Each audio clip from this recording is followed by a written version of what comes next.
हूँ अच त ॿुधाया तोखे दिलबर मोहब्बत कीअं कबी आ, मोहब्बत हीअं कबी आ, मोहब्बत हीअं कबी आ। सोना वो साथिया फोटू मुतनाज़ कढाइजा,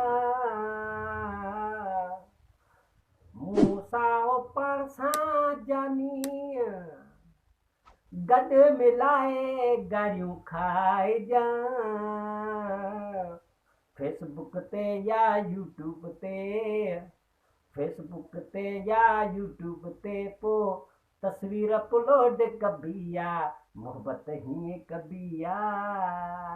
अस्सलाम वालेकुम नाज़रीन, तव्हांखे ख़बर हूंदी त इरशाद जागीरानी साहब जी रूपी अली जी जेकी आहे हिकिड़ी मुतनाज़ तस्वीर जेकी आहे, हिकु न बल्कि खोड़ सारी तस्वीरूं जेकियूं सोशल मीडिया ते हिन टाइम गर्दिश करे रहियूं आहिनि।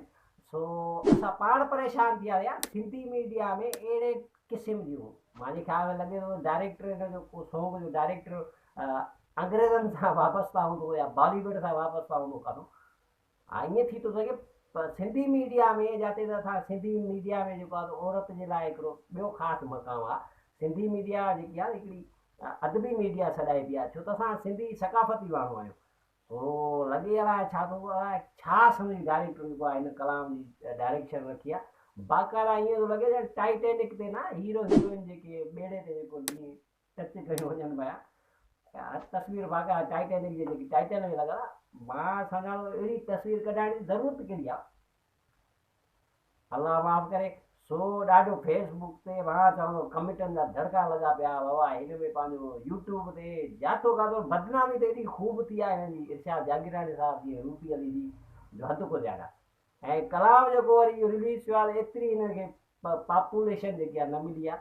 हुनजी ख़ासि वजह इहा आहे त असां सिंधियुनि माण्हू सिंधी नौजवाननि जेको आहे हिन कलाम खे प्रमोट नाहे कयो। हालांकि हिन जी डायरेक्शन काफ़ी भली हुई, हिन जो जेको उनवान बि हुयो काफ़ी भलो, पर हिन जूं जेकी हिकु ॿ तस्वीरां जेकी शार थियूं इहे काफ़ी ख़राबु हुयूं। सो मां इहो ई चवंदुसि पंहिंजे डायरेक्टर भाइरनि खे या सिंधी आर्टिस्टनि खे फ़नकारनि खे अदब जो ख़्यालु रखियो, है न, अदब जो ख़्यालु रखो। अहिड़े अहिड़े ख़बर आहे चिमनी कट ख़बर आहे अलाह माफ़ करे तूं चेता पहिरें नंबर हाओ हाओ अलाह माफ़ करे शिकिल अहिड़ी थी ॼण इस्लाम क़बूल नथो थी बालेशाही जा पुट चुप छो नथो करे तूं।